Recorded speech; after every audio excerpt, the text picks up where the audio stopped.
గౌరవ మంత్రి గారు టి శ్రీధర్ బాబు గారు, లెజిస్లేటివ్ అఫైర్స్ మినిస్టర్. అధ్యక్ష, గౌరవ ముఖ్యమంత్రి గారు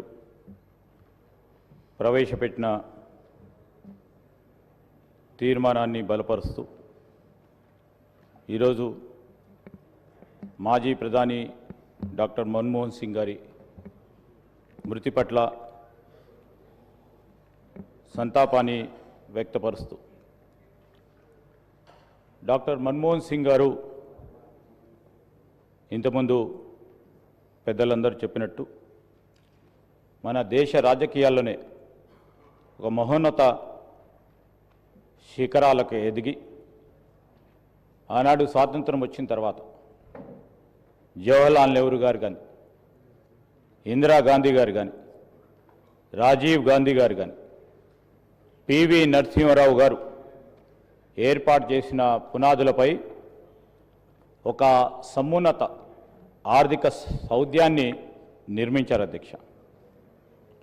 భారత ఆర్థికాభివృద్ధికి, ఈ దేశ అభివృద్ధికి ఆ నలుగురు తమ తమ విలక్షణ మార్గంలో వారిదైన తీరులో దోహదపడితే డాక్టర్ మన్మోహన్ సింగ్ గారు ఆ పునాదులపై అనేక పాలసీ విధానాలు, సరళీకృతమైన విధానాలను మరింత పటిష్టపడుతూ ఆనాడు మరి ఆ నలుగురి నేతల ప్రగతిశీల దృక్పథానికి పరాకాష్ఠగా నూతన శకనానికి అనుగుణంగా రూపుదిద్దుకునే కార్యాచరణ మొదలుపెట్టారు అధ్యక్ష.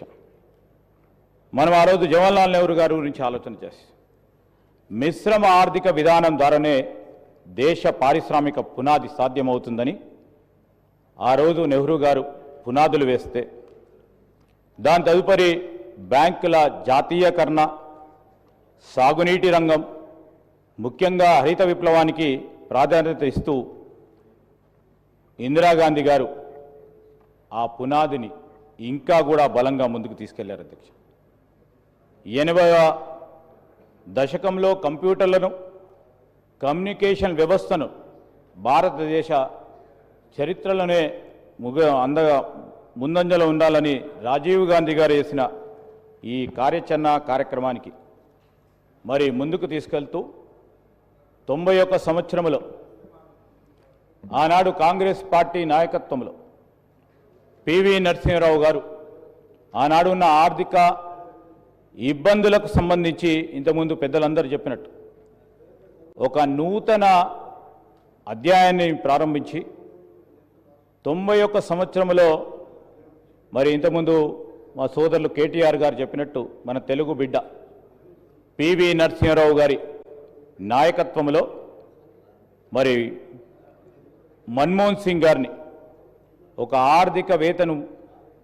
ఆర్థిక మంత్రిగా తీసుకురావటం ఈరోజు మనం అనుభవిస్తూ ఉన్న ఫలితాలకు ప్రత్యక్షంగా కనబడతా ఉన్నాయి అధ్యక్ష. మరి స్వర్గీయ పివి నరసింహారావు గారి ప్రభుత్వంలో ఆర్థిక మంత్రిగా బాధ్యతలు స్వీకరించి అప్పుడున్న క్లిష్టమైన పరిస్థితులను అధిగమించడంలో మరి పివి నరసింహారావు గారు ప్రధానమంత్రిగా, వీరు ఆర్థిక మంత్రిగా, ప్రణబ్ ముఖర్జీ గారు మరి కామర్స్ మంత్రిగా, ఇతర మంత్రివర్గ సోదరులందరూ కూడా కలుసుకొని మరి ఆనాడు సరళీకృతమైన ఆర్థిక విధానాలను తీసుకురావటం మన దేశ ఆర్థిక పురోభివృద్ధికి దోహదపడ్డాయి అధ్యక్ష. ఈ తరుణంలో మరి భారతదేశం ఏదైతే రాజీవ్ గాంధీ గారు ఆలోచన చేశారో రాబోయే కాలంలో సాంకేతిక పరంగా మన భారతదేశాన్ని ముందుంచాలని ఆలోచన చేశారు. మరి వారి ఆలోచన మేరకు ముందుకు నడిపి పివి నరసింహారావు గారు కానీ, దాని తదుపరి మన్మోహన్ సింగ్ గారు చేపట్టిన అనేక కార్యక్రమాలు మనకందరికీ కూడా ప్రతీకగా నిలిచాయి అధ్యక్ష. ఇంతకుముందు పెద్దలు చెప్పినట్టు మరి ఈరోజు జాతీయ ఉపాధి హామీ పథకం ద్వారా గ్రామీణ ప్రాంతంలో ఉంటున్న పేదవారికి ఉపాధి కల్పించడం, దాని తదుపరి మరి అనేక సంస్కరణల భాగంగా ఎన్నో కార్యక్రమాలు చేపట్టిన పెద్దలు మన్మోహన్ సింగ్ గారి ఆలోచన విధానానికి మనం అందరం కూడా ఈరోజు చర్చించుకుంటున్నామంటే వారు ఒక ఆలోచన భాగంలో ముందుకు తీసుకెళ్లే ప్రయత్నం ఒకసారి మేము గుర్తు చేసుకోవాలి అధ్యక్ష.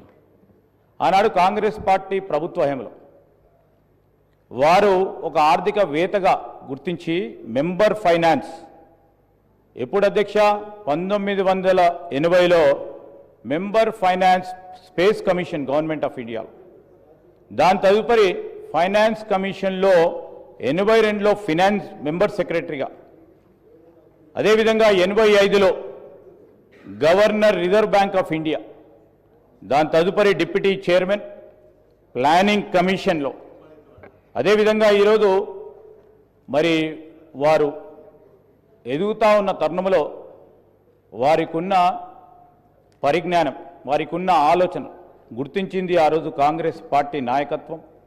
ఆనాడు ఉన్న ఇందిరాగాంధీ గారు కానీ, రాజీవ్ గాంధీ గారు కానీ, తదుపరి పివి నరసింహారావు గారు మరి ఇంత గొప్ప ఆర్థికవేత్తను ప్రభుత్వంలో తీసుకురావాలని ఆలోచన చేసింది కాంగ్రెస్ పార్టీ ప్రభుత్వం. ఆ ప్రభుత్వ హయాంలోనే ఇంత గొప్ప ఆలోచన పరును తీసుకురావటం అని జరిగిందని మీ ద్వారా గౌరవ సభ్యులకు కూడా తెలియజేస్తా ఉన్నాం అధ్యక్ష. ఈరోజు మనం చెప్తా ఉన్నాం అధ్యక్ష, అనేక సందర్భాల్లో చూసాం, వారు చెప్పిన కొన్ని అంశాలను కూడా మేము సభ దృష్టికి తీసుకొస్తాం అధ్యక్ష. వారు ఏమన్నారు అధ్యక్ష, ఇంతకుముందు సోదరులు చెప్పినట్టు మరి హిస్టరీ గురించి చెప్పారు. దాని తదుపరి ఒక మాట అన్నారు అధ్యక్ష, ఒక గొప్ప మాట అన్నారు, history will be kinder to me, and rightly so. I would like to mention here, Adhyaksha, despite one of the most qualified and accomplished leaders India have seen, as said by my colleague, he faced relentless criticism, very often unwarranted, particularly from the section of the media and from the opposition. The irony is stark. Dr. Manmohan Singh, in his tenure as a Prime Minister, has held 114 press meets during his tenure, Adhyaksha. But still, he is branded as silent PM. Adhyaksha, few people, the opposition, sometimes they called him accidental PM. Adhyaksha, being the architect of the India's economic resurgence and the leader who brought transformation, and also a leader who brought a transformation in the quality of the life of the poor, especially in the middle class. And this person has to be remembered all the time.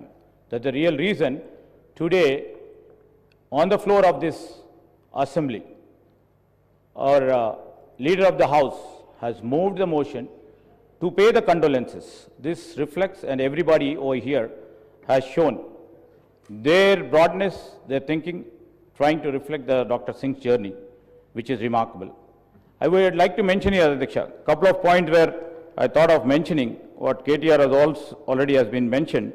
Adhyaksha, today, as we rightly said, ఇప్పుడు మనం చూస్తూ ఉన్నాం అధ్యక్ష, I would like to literally say that foreign direct investment విషయంలో ఆ రోజు 1991లో మొదలుపెట్టిన ఈ అంశం ఈరోజు మనము గత 10-15 సంవత్సరాల నుంచి మొదలుపెట్టిన స్టార్టప్ ఈకో సిస్టానికి వారే నాంది పలికారు. టెక్నాలజీ ట్రాన్స్ఫర్స్ విషయంలో ఎఫ్డిఐ అంటే కేవలం డబ్బులు తీసుకురావటమే కాదు, కట్టింగ్ ఎడ్జ్ టెక్నాలజీస్ని తీసుకురావాలని, గ్లోబల్ ఎక్స్పర్టీస్ని రావాలని, ఈరోజు టెలికాం, హెల్త్ కేర్, కామర్స్కి సంబంధించిన అంశంలో డబ్బుల పరంగా కాదు, వారికి ఉన్న ఎక్స్పర్టీస్ని తీసుకురావడానికి, వారితో పాటు ఇక్కడ ఉపాధి కల్పన జరగాలనే ఒక ప్రధానమైన వారి ఆలోచన. వారు తీసుకొచ్చిన అనేక రిఫార్మ్స్కి సంబంధించి ఈరోజు ఐటీ సెక్టర్లో వచ్చిన రిఫార్మ్స్కి సంబంధించి అనేక ఐటీ కంపెనీకి సంబంధించి ఫారెన్ ఇన్వెస్ట్మెంట్స్ రావాలని ఆ రోజు సబ్సిడీస్ ఇవ్వచ్చు, ఇన్సెంటివ్స్ ఇచ్చి ఈరోజు ఇక్కడ ఉన్న ఇన్ఫోసిస్ కానీ, టీసీఎస్ కానీ, విప్రో కానీ ఆనాడు వారు మొదలుపెట్టిన ఈ కంపెనీస్కు సంబంధించి ఇలా అనేక మందికి ఉపాధి కల్పిస్తూ మన జీడిపిలో, దేశ జీడిపిలో 55% ఐటీఈఎస్కు సంబంధించిన సర్వీసెస్ దోహదపడుతున్నాయంటే ఇది మరి మన్మోహన్ సింగ్ గారి ఆలోచన ఘనత అని మనం తప్పకుండా చెప్పుకోవాల్సిన అవసరం ఉంటుంది. అదేవిధంగా స్టాక్ మార్కెట్కు సంబంధించిన విషయంలో మరి పునాదులు గట్టిగా చేస్తూ ఈరోజు స్టాక్ మార్కెట్ మరి ప్రపంచ స్థాయిలో స్టాక్ మార్కెట్ ఇబ్బందుల్లో ఉన్న తరుణంలో కానీ ఆ రోజు దేశానికి సంబంధించిన స్టాక్ మార్కెట్ ఒక పటిష్టమైన పునాదులతో ఉన్నది కనుక మన దేశ ఆర్థిక వ్యవస్థ కుప్పకూలలేదు అధ్యక్ష. అదేవిధంగా సర్వీస్ సెక్టర్కు సంబంధించిన ఈరోజు మనం చూస్తూ ఉన్న బూమ్, మన ఏదైతే ఎకనామిక్ గ్రోత్ ఇంజన్ ఉందో, మనం ఐటీ సెక్టర్ నుంచి మొదలుపెట్టుకున్న హెల్త్ కేర్కి సంబంధించిన, బ్యాంకింగ్కి సంబంధించిన, టూరిజంకి సంబంధించిన ఈరోజు సర్వీస్ సెక్టర్ అనేది ఒక ప్రధానమైన మూలస్తంభంగా నిలిచింది మన దేశ ఆర్థిక వ్యవస్థలో. దాని పరంగా ఈరోజు చాలా లక్షలాది మందికి ఉపాధి కల్పిస్తూ మనము ఈ దేశాన్ని we have known and made it hub of innovation and talent. దానిలో భాగంగానే మన తెలంగాణ అదేవిధంగా హైదరాబాద్ కూడా ఒక ప్రధాన స్థానంగా నిలిచిందని మనం చెప్తా ఉంటాం అధ్యక్ష. ఆ రోజు బ్యాంకులు నిర్వీర్యమవుతున్న సమయంలో బ్యాంక్స్ను కూడా రివైవల్ చేస్తూ మరి తీసుకొచ్చిన నాన్ పర్ఫార్మింగ్ అసెట్స్కి సంబంధించి ఏ విధంగా రికవర్ చేయాలని, అదేవిధంగా మీరు చూస్తే అధ్యక్ష న్యూక్లియర్ ఎనర్జీ సంబంధించిన అగ్రిమెంట్కి సంబంధించి కానీ, అదే వరల్డ్ ట్రేడ్ ఆర్గనైజేషన్కు సంబంధించిన అంశంలో కానీ, ఫ్రీ ట్రేడ్ అగ్రిమెంట్స్ విషయంలో కానీ మరి ఏ విధంగానైతే వారు ఆలోచన దృక్పథం ఆనాడు యూపీఏ చైర్పర్సన్ సోనియా గాంధీ గారి నేతృత్వంలో వారు ఇచ్చిన ఆలోచన మేరకు అనేక కార్యక్రమాలకు నాంది పలికి ముందుకు తీసుకెళ్లిన ప్రయత్నం కూడా చూడటం కూడా జరిగింది అధ్యక్ష. రైట్ టు ఇన్ఫర్మేషన్ యాక్ట్ అనే అది ఒక విప్లవం అధ్యక్ష. సామాన్యుడికి ఒక weapon, empowerment of a citizen అధ్యక్ష. దానికి సంబంధించి కూడా ఈనాటి వరకు కూడా ప్రతి సామాన్య ప్రజానీకానికి వారికి ఒక ప్రధానమైన హక్కును కల్పించే కార్యక్రమం చేస్తూ రైట్ టు ఎడ్యుకేషన్కు సంబంధించి కానీ, నరేగాకు సంబంధించి ముఖ్యమంత్రి గారు అదేవిధంగా డిప్యూటీ ముఖ్యమంత్రి గారు చెప్పిన అంశంను కూడా తెలియజేస్తూ ఈరోజు మనందరికీ కూడా గుర్తింపు ఒక ఆధార్ కార్డు ఉంటుంది అధ్యక్ష. ఆధార్ కార్డుకు సంబంధించి మరి ఏదైతే యూనిక్ ఐడెంటిఫికేషన్ అథారిటీకి సంబంధించి ఆనాడు వారి ప్రభుత్వంలో వారి నాయకత్వంలో మొదలుపెట్టి ఈరోజు ఆధార్ కార్డు సంబంధించిన అంశం విషయంలో వారు ముందుకు నిలిచి ప్రతి ఒక్కరికి కూడా ఒక గుర్తింపు ఉండాలి భారతదేశ పౌరుడిగా అని తీసుకొచ్చిన ఆలోచన భాగంలో ముందుకు వెళ్తా ఉన్నాం అధ్యక్ష. వారు చేసిన ప్రతి ఆలోచన ప్రతి అడుగు రాబోయే కాలంలో ఆదర్శంగా నిలిచే ఓ కార్యాచరణ భాగంలో ముందుకు తీసుకెళ్తా ఉన్నాం. వారి హయాంలో ఒక 6 ఐఐటి 7 ఐఐఎమ్స్, దానిలో భాగంగానే మన రాష్ట్రంలో IIITs కూడా డాక్టర్ మన్మోహన్ సింగ్ గారి హయాంలో మొదలుపెట్టాం ఆనాడు ఉమ్మడి ఆంధ్రప్రదేశ్ రాష్ట్రంలో. వారి ఆలోచన విధానాన్ని ముందుకు తీసుకెళ్లే ప్రయత్నంలో గౌరవ ముఖ్యమంత్రి గారు కూడా ఈరోజు మరి ఎడ్యుకేషన్ రంగానికి సంబంధించి, ఐటీ రంగానికి సంబంధించి ఒక ఆలోచన చేయాలి. వారి ప్రస్తావనను కూడా కేవలం మాటల వరకే పరిమితం చేయకుండా ముందుకు తీసుకెళ్లే ప్రయత్నం చేయాలని మరి ముందుకు పోతా ఉన్న తరుణంలో ఈరోజు తెలంగాణ రాష్ట్రం ఏర్పాట్లు క్రియాశీలక పాత్ర వహించిన ఆనాటి మా గౌరవ పార్లమెంట్ సభ్యులు చాలామంది కూడా ఇక్కడ ఉన్నారు. మరి వారితో పాటు మరి తెలంగాణ రాష్ట్రం ఏర్పాటు కావడానికి వారి నాయకత్వంలో మన రాష్ట్రం ఏర్పాటు చేసినాం. అందుకోసం రాష్ట్ర ప్రజలందరూ కూడా వారికి ఎప్పుడు కూడా మరి వారి గురించి ఆలోచన చేస్తూ ముందుకు నడుస్తూ ఉన్న తరుణంలో ఈరోజు రాష్ట్ర ప్రజలకు సంబంధించి వారు ఎందుకు తెలంగాణ రాష్ట్రం కావాలని కోరుకున్నారో, ఏర్పాటు చేయాలని కోరుకున్నారో ఆ క్రమంలో వారి ఆలోచన మేరకు మన తెలంగాణ రాష్ట్రాన్ని తీర్చిదిద్దాలని ఇప్పుడే ముఖ్యమంత్రి గారు కూడా చెప్పడం జరిగింది. ఇవన్నీ కూడా తెలియజేస్తూ మరి మాకు ఈ అవకాశాన్ని ఇచ్చినందుకు కృతజ్ఞత తెలియజేస్తూ మరి కీర్తిశేషులు మాజీ ప్రధాని మన్మోహన్ సింగ్ గారి ఆత్మకు శాంతి చేకూరాలని వారి కుటుంబ సభ్యులకి ప్రగాఢ సానుభూతి